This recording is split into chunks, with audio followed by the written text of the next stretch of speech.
So what's going to happen is Danya, he drove somewhere.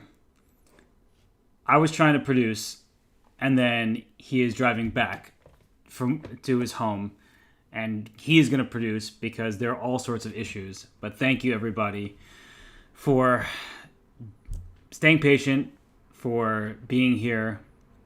We're going to get everything sorted, don't worry. But for now, we'll just hang out on this channel. I apologize. It's been a really rough last, 45 minutes or so. Danya is a hero.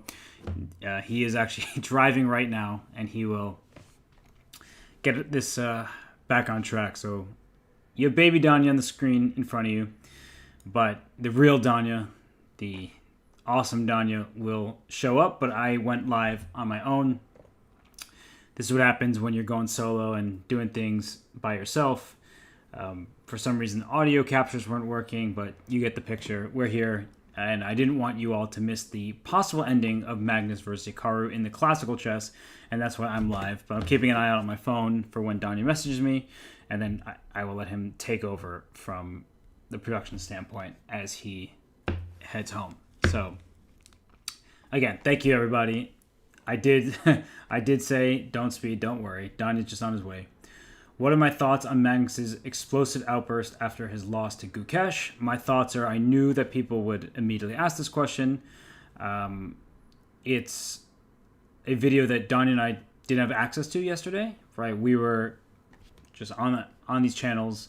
We didn't actually see the video. We were asked to respond to it. We, understood that people are going to feel quite strongly in one direction or another. I think that Gukesh's words were sufficient for the situation. He didn't seem particularly disturbed afterwards. He obviously was a bit surprised and taken aback when Magnus first slammed the table. I think I said this yesterday. Magnus probably wishes he didn't do that. It's not a reaction that I think anyone really wants to do. He clearly was very frustrated, and I think that kind of Gukesh said everything that needed to be said, that sometimes we react poorly when we're stressed or agitated, and for Gukesh, he himself said that really wasn't the way he wanted to win his first game against Magnus, but he was all smiles. He'll take it.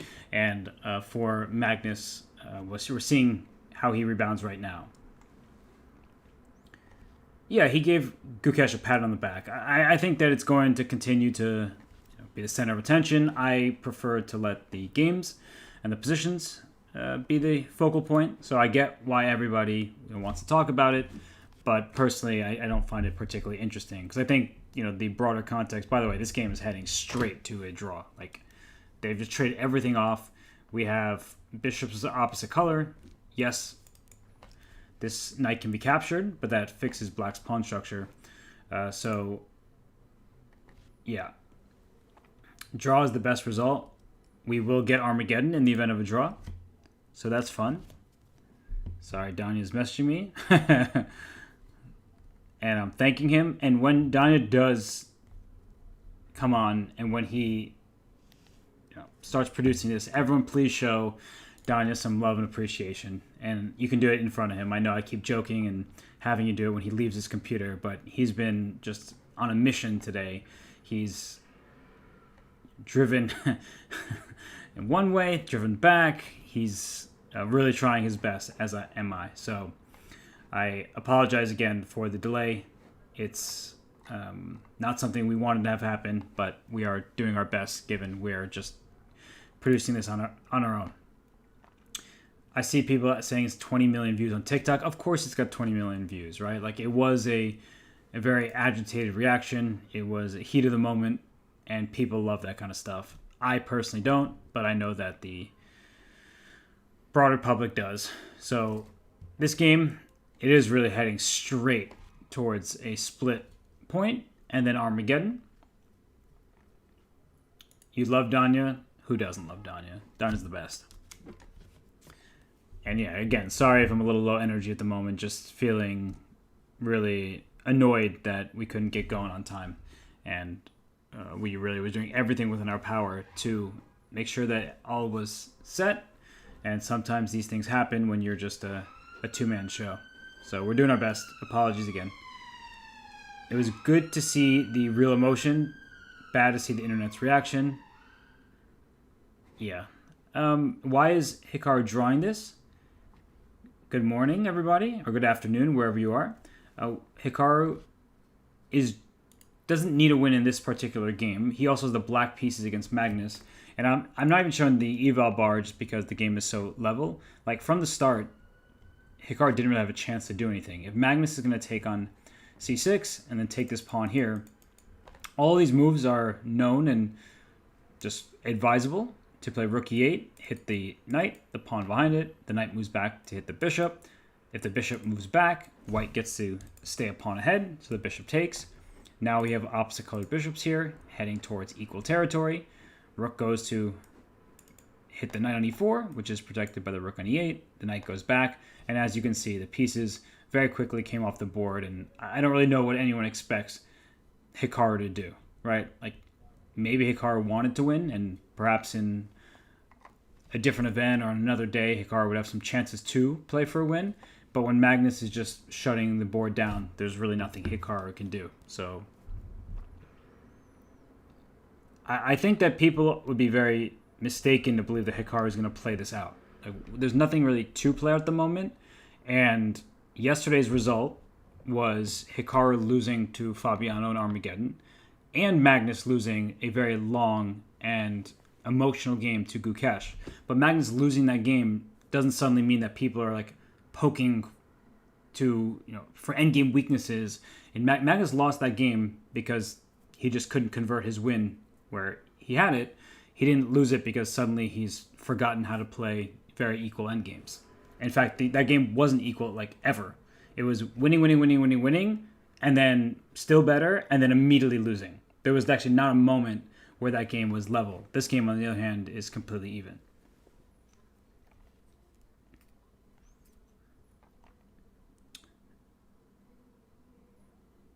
You're not seeing what you're supposed to see? Oh, sorry. I think I have multiple... I just can't get anything right. Sorry, everybody. I have multiple scenes, and, I have a analysis board scene that I don't have up, and, yeah, I was drawing arrows on something that you couldn't see. Let me see if you can see this now. Yeah, you can see that. Okay. So what I was saying was, just to repeat, apologies, everybody, just rough start to the stream, that when a game goes like this, and the players are just playing in the same way, that Hikaru had no choice but to go for rook e8, knight d3 hits the bishop on b4. If the bishop moves back, white would remain up a pawn, and that's why we saw the liquidation, and both sides are sort of doing the same thing, and the queens come off, Magnus brings his king up, and if there weren't a 30-move rule, then this game would already just be a draw.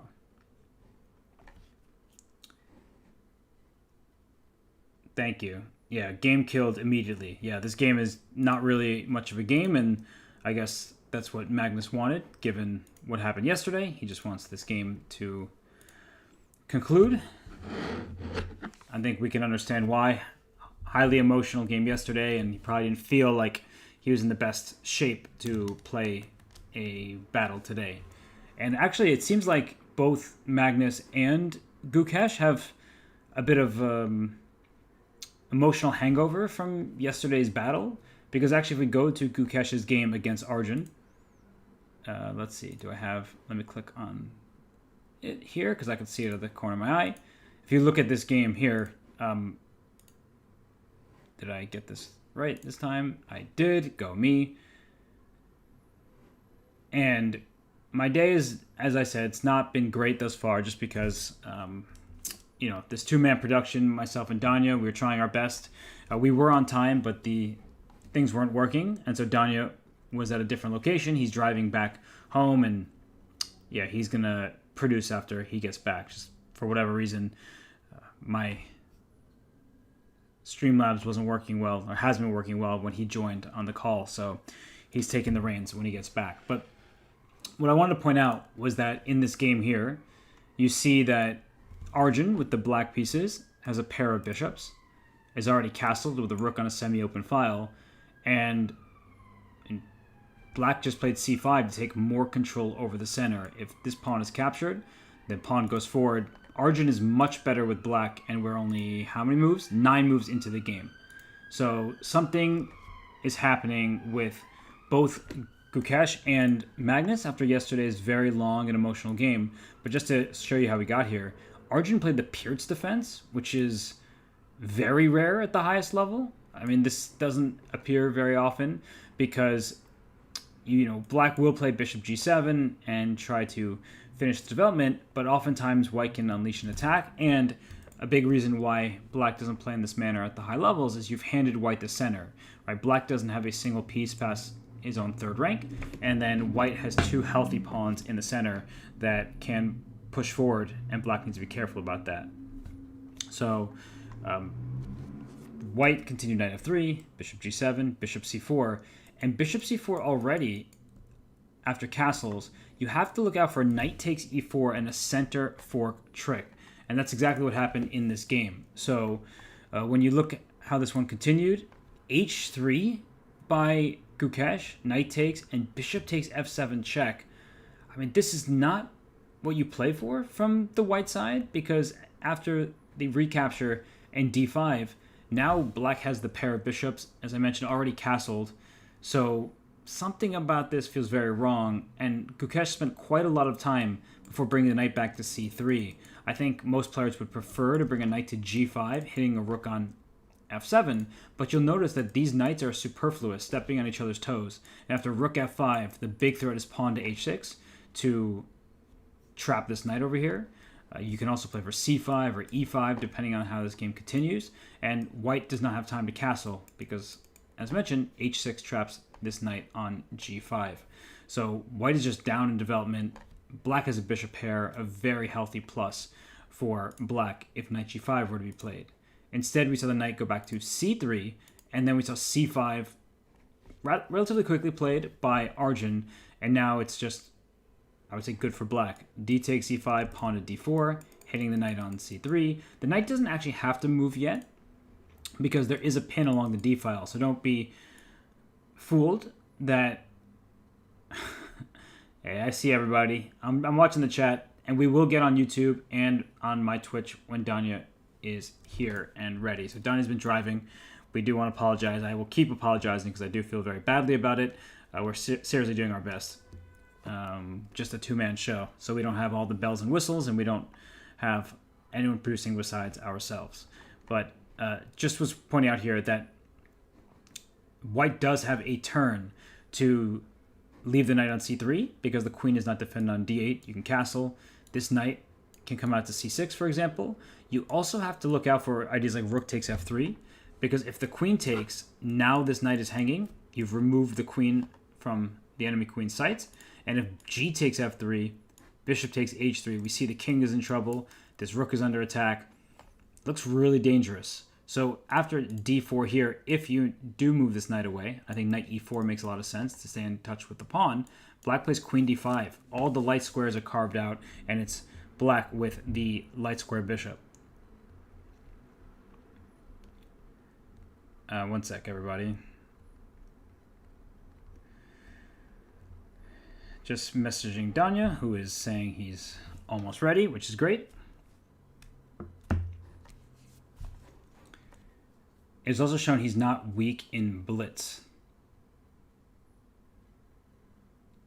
I feel like, people are going to keep talking about this, which, okay, it's obviously everyone's right to discuss, who's playing well, who's not playing well, who's better than the other person. And I think that we're learning a lot with each and every game that's played. And there's no denying that Gukesh is gaining a ton of experience. He's the world champion, but he's also a teenager. And that means that he just lacks experience relative to the rest of the field. Well, not Arjun, because Arjun's just a little bit older, but compared to Magnus and Hikaru and Fabiano. So Gukesh is going to improve just based on the fact that he's getting head-to-head experience against the very best in the world, preparing against them, just dealing with all sorts of different openings and scenarios. So that's going to be great for Gukesh. And for Magnus, because I know people keep wanting to discuss those two, for Magnus, I feel pretty confident that he's proving that he's still the number one player in the world. He's actually, I think, still gaining rating points despite yesterday's loss. So for Magnus, I think that the tales of his demise and his just lack of skill or interest in classical, they've been greatly exaggerated, and Magnus still seems to be the strongest player. Although he's been in danger in this event, right? He was in danger against Fabiano. He almost lost in classical chess. That was a timed scramble where Fabi just couldn't put the finishing touches on an endgame. So, yeah, I see people chatting. And yes, the scores, ignore that 19.5 and things like that. The scores are, the important scores are the numerator, not the denominator in the fraction. Oh, I missed it. How could I? I missed the draw between Hikaru and Magnus. Check this out. Bishop g3, rook d8, king e2, rook e8, king f2, back and forth we go, and a draw is the conclusion. So we will have Armageddon, and that means Daniel will be joining at a perfect time because, yeah, we missed a non-game. The YouTube title of the stream says 2 commands. Are we on YouTube right now? I don't even know. I'm trying my best here. If I'm live on YouTube, I didn't even know it. I am live on YouTube. Oh. Hello, everybody. Sorry, I didn't mean to interrupt you, or ignore you, rather. And I see you, Graham Duras. I appreciate the donation there. I'm now looking up here. Apologies to everybody. Sorry, I didn't mean to ignore you after already being late because of the struggle. So thank you. I'm going to take a very quick pause. I'm going to step aside, and when I return, Danya is going to be here, and we are going to get to the Armageddon. So I think this actually worked out well in the end. Again, apologies for all of the issues and the errors. And Danya is joining, so the two of us will cover the Armageddon, and that should be a lot of fun because the first go-around, Hikaru won a nasty finish with a rook sack to get a new queen. So we'll be right back. I'm going to sign off. And no, I don't hate you. I don't know you. So there's no love, there's no hate, but I do appreciate everybody tuning in.